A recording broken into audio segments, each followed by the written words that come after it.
Hello বন্ধুরা, এজন্যই কি বলা হয় বর্তমানের হটকেক ও সেরা গতির রাজা মার্সা ট্রান্সপোর্ট। মার্সা পরিবহন কি আসলেই মৃত্যু গাড়ি, নাকি মার্সা ট্রান্সপোর্টের ইমেজ নষ্ট করার জন্য অন্য কেউ উঠে পড়ে লেগেছে? তাছাড়া মার্সার এত জনপ্রিয়তা কেন?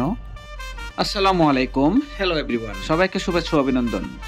বর্তমান ঢাকা, চট্টগ্রাম, বান্দরবান, কক্সবাজার মহাসড়কের ট্রাফিক আইন অনুযায়ী যে কোনো বাসের গতি 80+ এর বেশি উঠলে অনলাইন ক্যামেরায় রেকর্ডিং এর সাহায্যে সরাসরি মামলার মেসেজ চলে যাবে ওই পরিবহনের কাছে। ভাবছেন তাহলে এখন মার্সা ট্রান্সপোর্টের কি হবে?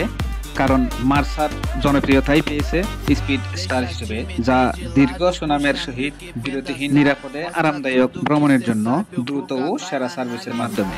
বন্ধুরা, এসব বিষয়ের পাশাপাশি বান্দরবানের ইম্পেরিয়াল এক্সপ্রেসের একমাত্র মার্সিডিজ নন এসি বাস নিয়ে কি মার্সা পরিবহনকে হারানো সম্ভব? এবং আমি নিশ্চিত যে এটাই হবে আপনার দেখা আজকের মার্সা ও ইম্পেরিয়াল মার্সিডিজ নন এসির থ্রিলিং সেরা বাস ড্রাইভিং এর লড়াই। দুই বাসের বাম্পার টু বাম্পার গতির ঝলক, বাউলি ওভারটেকিং, আর কিভাবে নিরাপদে রোমাঞ্চকর ও আনন্দময় বাস ড্রাইভিং করতে হয় সেই সম্পর্কে মোটামুটি একটা ধারণা পেয়ে যাবেন আশা করছি।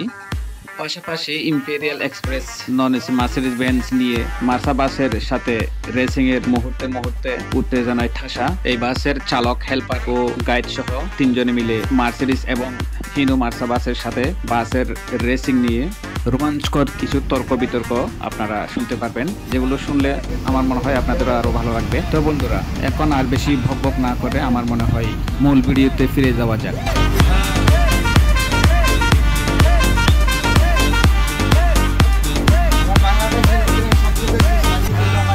Timidez de lado, puxa amigo e vem dançar. Mostra tudo.